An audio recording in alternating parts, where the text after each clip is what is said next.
She was praying for a miracle just to pay her rent, a small intervention to keep the walls from closing in on her and her young son. She had no idea that the quiet, elderly man in booth 4, the one she had shown a small, consistent kindness to for months, was about to become the vessel for a divine financial breakthrough so massive, so life-altering, it would be worth $500,000. This is the incredible true story of how a simple act of compassion, a prayer whispered in a moment of desperation, and God's perfect, miraculous timing converged in a humble diner to change a life forever. Her name was Sarah, and she was a single mother who understood the relentless mathematics of poverty.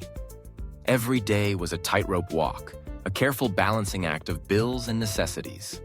Her waitress job barely covered the basics, and a single unexpected expense, a sick child, a car repair, could send her entire world into a tailspin. This month, the spin had come. Her rent was late, and the landlord's patience had worn thin. She was praying, not with flowery words, but with the raw, silent desperation of a mother terrified of failing her child. She needed a miracle. Her daily refuge and her battlefield was a small, bustling diner that smelled of coffee and frying bacon. Among the regular customers, there was one man who was different. He was an elderly gentleman, always dressed in a simple, worn suit, who would come in every afternoon.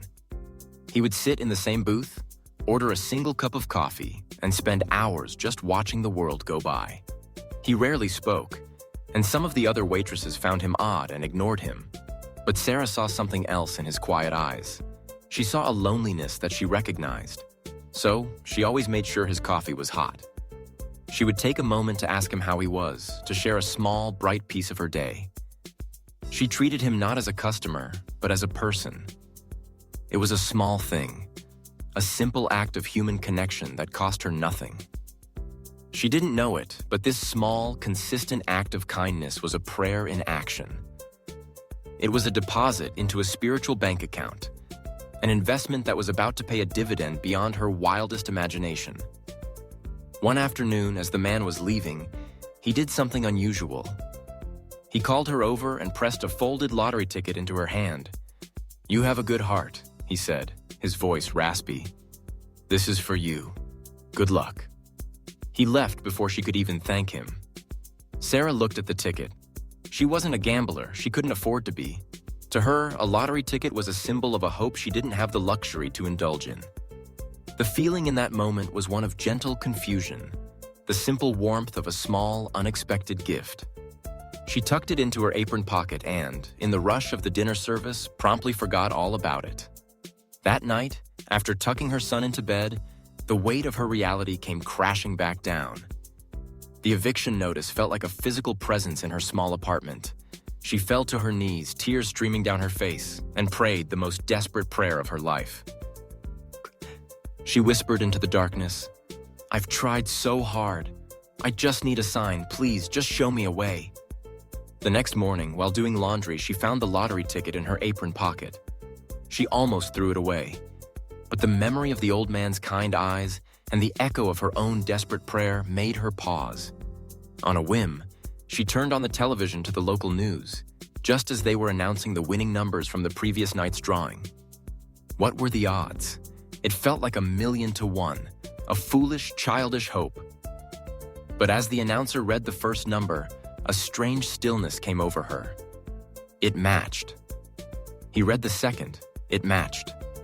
The third. The fourth.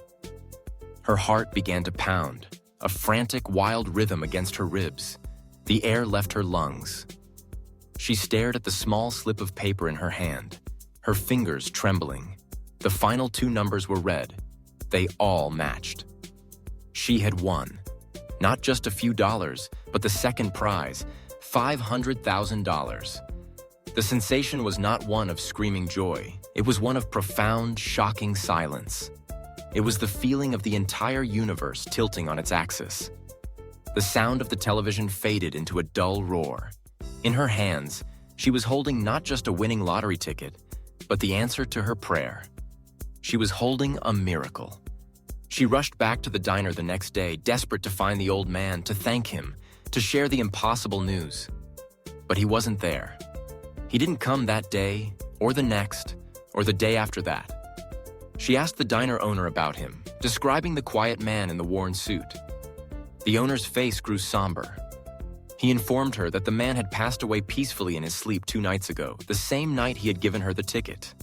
He had been a widower with no family, a man who had outlived all his friends. The diner was the only place he went. Sarah's small kindnesses, her daily hellos, had been the only human connection in his final months. This story is a breathtaking illustration of the prosperity and abundance framework, but not in the way most people understand it. This wasn't about positive confession or a transactional faith. This was about a divine economy that operates on the currency of kindness. Sarah's consistent, selfless compassion was a powerful spiritual act. She sowed goodness without any expectation of reward.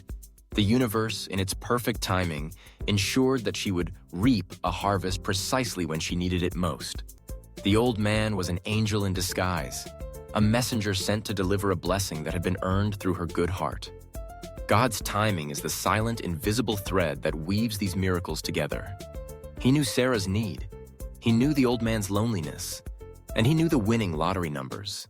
He brought all 3 elements together in a single humble diner to create a moment of grace so perfect, so elegant, that it could only be a divine design. It reminds us that our small acts of kindness are never small. They are seen. They are recorded.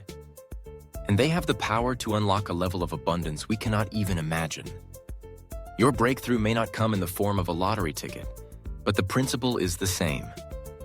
The kindness you put out into the world is the most powerful prayer you can offer.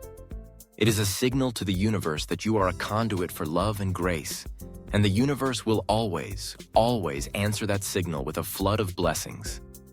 If you believe in the miraculous power of kindness and God's perfect timing, consider following for more stories that prove true wealth is measured by the heart.